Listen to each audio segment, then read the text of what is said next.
Lola, bakit parang spoiled kayo sa akin? Meron kayong metformin, losartan, vitamins, insure, bigas, regalo, cake, pensyon. Bakit? Bakit lahat parang puro senior? Alam niyo kung bakit? Kasi konti na lang ang birthday niyo.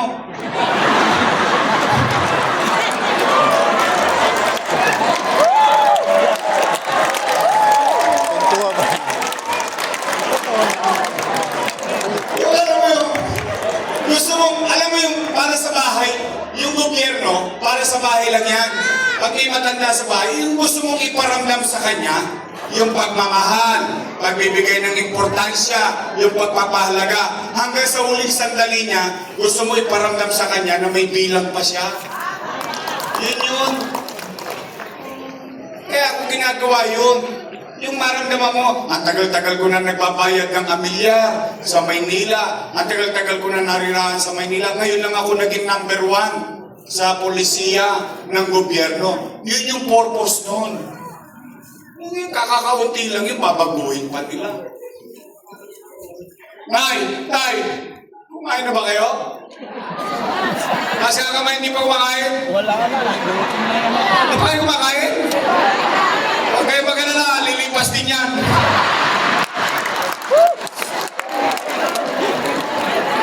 Kala nyo. O sige, ganito. Gutom kayo. Umuwi kayo, sabihin nyo sa inyong mga mahal sa buhay. Sa inyong mga anak, kamag-anak, mahal sa buhay, kapitbahay, kaklase. May awa ang Diyos at sa tulong nyo, nakabalik tayo. Ibabalik ko ang lahat ng nawala sa senior citizen.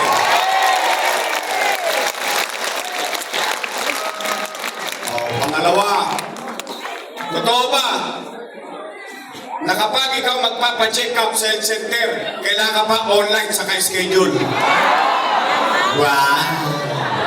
Sosyal! Bakit kailangan magpa-schedule?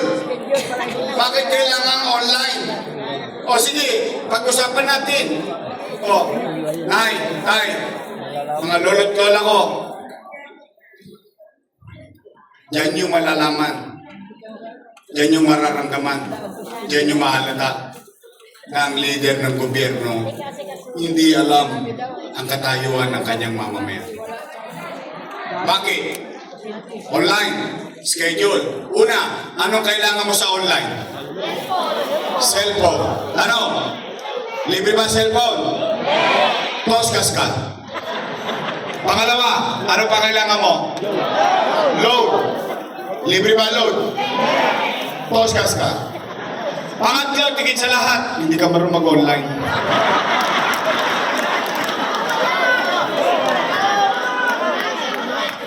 Hindi kayo marunong? O na, sample lang. Sample. Anong pangalan nyo? Hindi niya ako marunong. Pindong.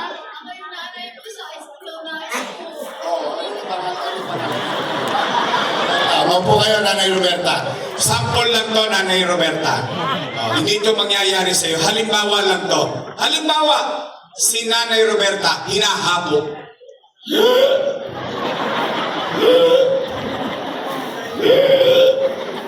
Apo, dalhin mo nga ako sa health center. Hinahapo ako. Ano sagot ng apo? Tumigil ka, Lola. Wala kang online. Ano nangyari?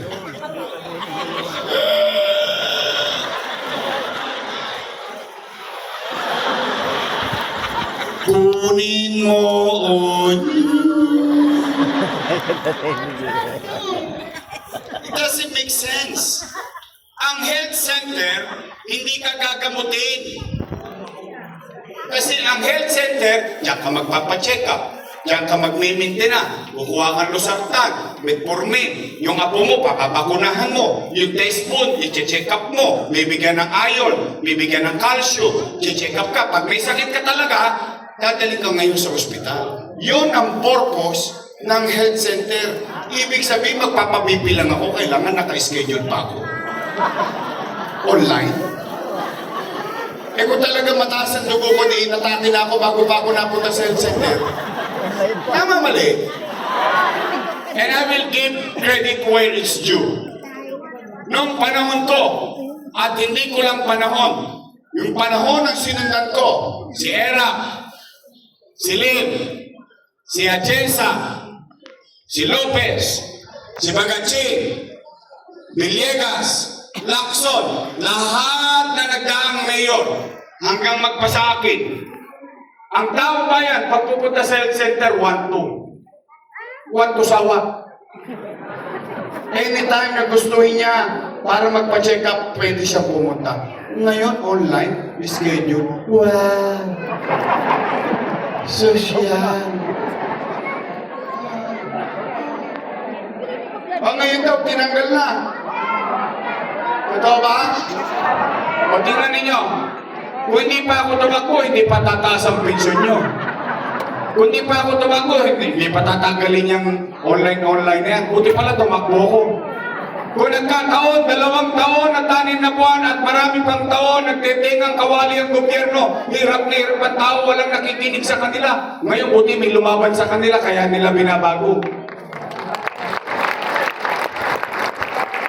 Tapos nagagalit sila, natatakot sila, nangangamba sila.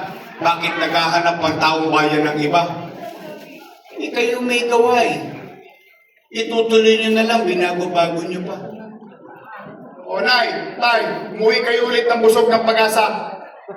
May awa ang Diyos sa tulong ninyo. Nakabalik tayo, ibabalik ko yung dating maayos na health center. Reklamo sila ng reklamo. Walang pera kaya walang gamot sa health center. Walang pera kaya walang gamot sa ospital. Pero kung makapagtaas, biglaan. Pero bigla nagkapera ngayong October, 1,000 na raw. Nagulat ako eh. Sabi lagi walang pera. Maraming utang, walang pera. Pero ngayong October, may pera na. O, sabi nila, mag-uumpisa raw ang bigayan next year. Tama ba? Tama. January daw. Tama. O, di lubi-lubi tayo ulit. January. February. March. Hindi bigayan ng April. 3 bulit. Tama ba? O, April. Bigay na. Ano susunod sa buwan ng April? Ano meron sa Mayo? Dibi.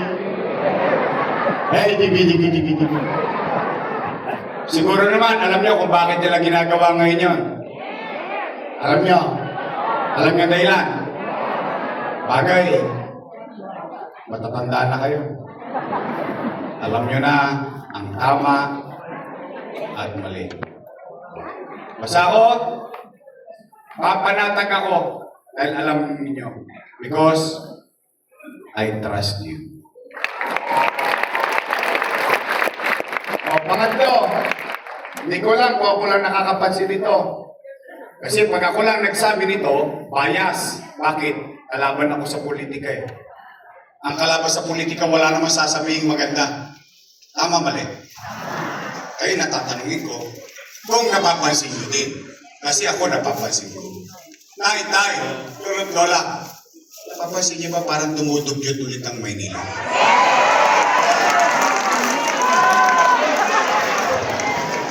Talaga?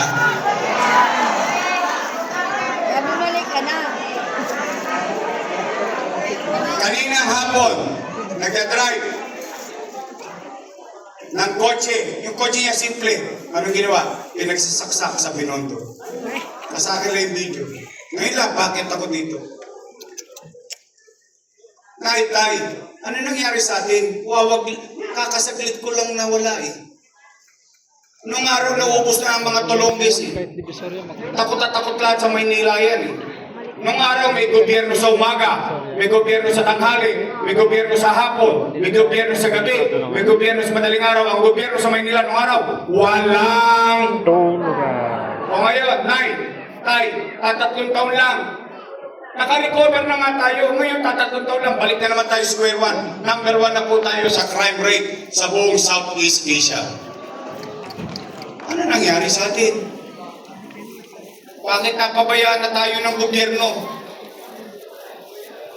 Nakakalungkot eh. Kayo, yung iba sa inyo dito, maglalakad ang apo ninyo nung araw panatag sila. Hindi kayo kinakabahan. Bakit? Alam niyo may gobyerno.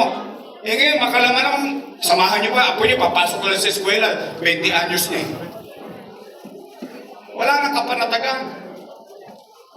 Napapansin niyo talagang dugyot na ulit ang Maynila? Wala ulit gobyerno? Gusto niyo mabalik yung dating gobyerno mabilis kumilos? Nay, tay, lolo, lola, tulungan ninyo ako. Let's make Manila great again. Pangapat at panghuli, para uwian na. Kasi pag umabot to ng dinner, mag-ahabono si Amado Bagaching. Saka baka mapagalitan ako ng mga asawa nyo. Walang nagsahin sa bahay. Hindi, pero mahalaga ito. Tay, noong araw, itong mga kasama ko, pinupuri ako.